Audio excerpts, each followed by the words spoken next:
2019's Joker was an incredibly polarizing film. Depending on which side of the aisle you are, you either thought the movie was a compelling character study of a broken man's descent into madness, or a cheap ripoff of Martin Scorsese's Taxi Driver and the King of Comedy, using better films to create a pastiche of depth and complexity where it doesn't exist. In the past few years, I've heard it be called everything ranging from the best superhero movie of all time to a child's understanding of an art film. Point in hand, it was an incredibly difficult film to walk out of thinking, yeah, I wasn't sure how to feel about that one. Me, I identify much more with the first camp, having loved the first Joker. Sure, the movie borrowed a lot from Scorsese's classics, and I would have liked to see it take a more nuanced approach to the subject matter, instead of having the world be comically cruel to Arthur through and through. But at the end of the day, the most important thing for a filmmaker to do is tell a compelling story, which the first Joker certainly did. In large part thanks to the technical aspects of the film. Whether it's Joaquin Phoenix's Oscar-winning performance or Lawrence Sher's riveting cinematography. Yeah, I had no desire to see more from this world, with Todd Phillips making it clear from pretty early on that this was meant to be a one and done film. But when you win a couple of Oscars and become the first R-rated film to gross $1 billion, things change. But while money sings for Todd Phillips and Joaquin Phoenix, it obviously doesn't make a difference for me, who obviously isn't pocketing any money from this and can still see that this movie is a terrible idea. It wasn't until I heard Joker Folie Á Deux would be a musical that I started to feel incredibly enthusiastic. The idea of using musical elements to represent a shared psychosis between Joker and Harley Quinn sounded fascinating, and the casting of Lady Gaga as Harley Quinn felt incredibly inspired. But as we got closer to the release of the film, I started sobering up to the reality that the movie would probably wind up being a bad idea. And that was before the reviews from Venice Film Festival forecasted a terrible sequel, having previously awarded the Golden Lion to the 2019 original. I went into this movie with sewage low expectations and ended up quite enjoying it. Though nowhere near as effective as the original film, Joker remains a compelling tool for director Todd Phillips and co-writer Scott Silver to explore compelling societal themes. In spite of this, the sequel suffers from a handful of flaws which leave me quite conflicted, and we'll talk about these later. For now, let's talk about what works in the film. As was the first movie, Joker Folie Á Deux is an incredibly gorgeous looking film, even more so than its predecessor. Sure, there's nothing here that feels as likely to sear itself into the collective brain of cinema goers like the stair dance in the original, but I suppose that has less to do with the craft of those shots and more so how they connected with audiences. And you can't set out to try and catch lightning in a bottle twice. From a technical aspect, cinematographer Lawrence Sher masterfully uses the IMAX camera to create an embarrassment of riveting shots, capturing the grime and grit of Gotham once again, this time through the lens of Arkham Asylum. Whether it's establishing shots or close-ups which emphasize the nuances in Joaquin's lead performance, he just doesn't miss a beat. Though Joaquin's win for Best Actor at the 2019 Oscars was the big talking point of the night for the original, Hilda's original score win for Joker was well deserved. The music in the first film was its own character, or more accurately, a gateway into the mind of the character of Arthur Fleck, with director Todd Phillips taking a unique approach to the score, having Hilda compose music before the film was even shot, so that it could be played on set to influence the cast and crew. Once again, she delivers incredible work in Joker Folie Á Deux, reusing a lot of the music from its predecessor with newly added elements, and an unexpected restraint and subtlety from the previous film, which I suspect has something to do with them not wanting them to clash with the musical elements of the film. The score is dark, gritty, and quite depressing, which gives this movie a perfect soundscape to mirror just how bleak the world and the circumstances of the characters are. In terms of technical aspects, Joaquin does a fantastic job once again as the titular character. I wish he would have done more to evolve the character performance-wise, because what we end up getting is a more sedated, subtle version of his performance in the original film, which is sort of a compliment to his work in 2019's Joker. He really explored that character so thoroughly and so in depth that it just feels like there wasn't much new ground to cover here. The good news is, if you're already starting with a 10 out of 10 performance and scaling down to a 9, you're still doing pretty good. He's still able to seamlessly transition from making Arthur into an incredibly sympathetic figure or a terrifying,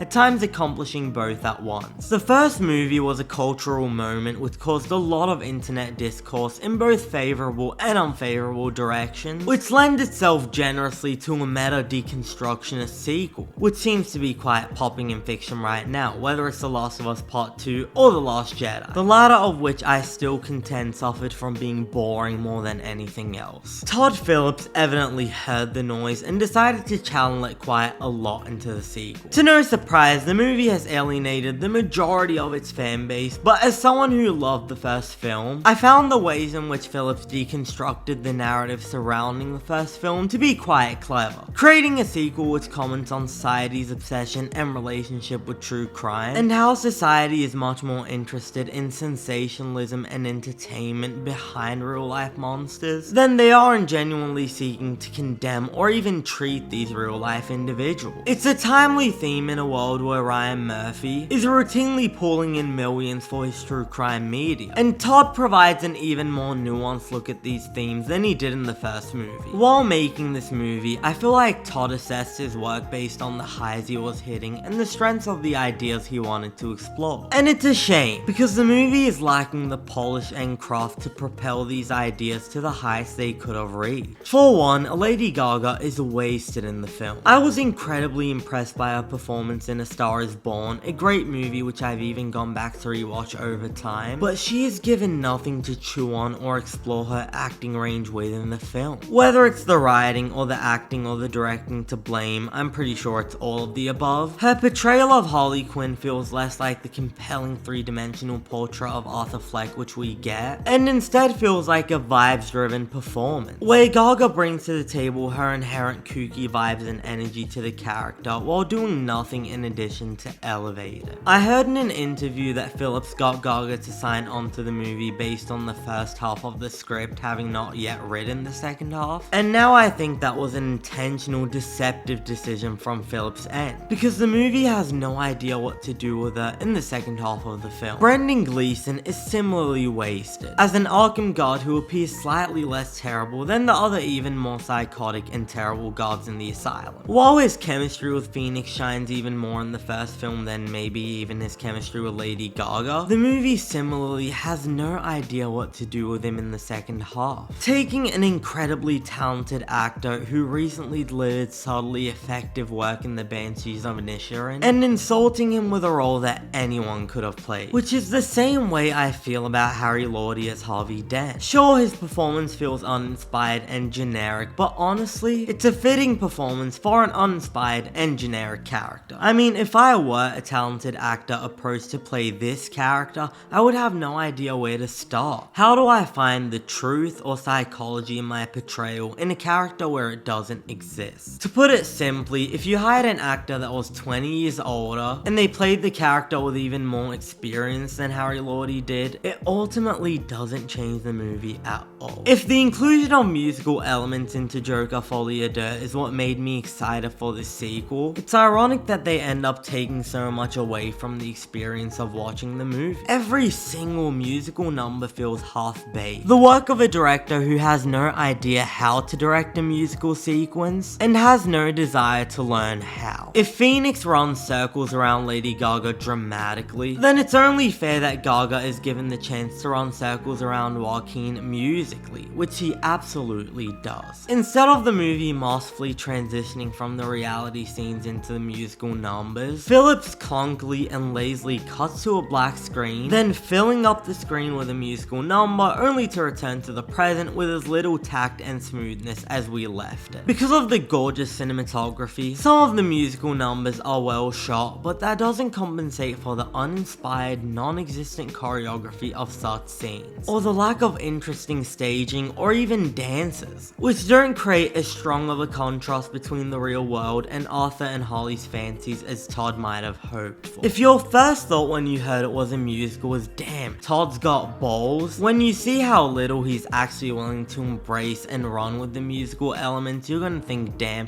this Todd guy is a cow. Earlier on in the review, I said I enjoyed the film but still felt conflicted about it. More than anything, I think I feel conflicted about about its existence. It's a solid movie with a strong lead performance, a riveting soundscape, Oscar nomination worthy cinematography, and an interesting exploration of the media's fascination and ownership of true crime stories. Yet in spite of this, it doesn't do a good enough job justifying its own existence to overcome its inherent feeling of being unnecessary. It's not a bad note to end the story on, but was it the best note to end it on? When the first Joker did such a great job portraying its central character's descent into villainy? If you would have stopped there, you would have started and ended with a 9 out of 10 film. Instead, we end with a 7 out of 10 one. Thanks for watching. If you enjoyed this review, please hit the like button and subscribe to the channel for weekly TV and movie reviews. And if you've had the chance to watch Joker 2, let us know what you thought about it in the comments below. I'm Cinemike, and I'll see you next time.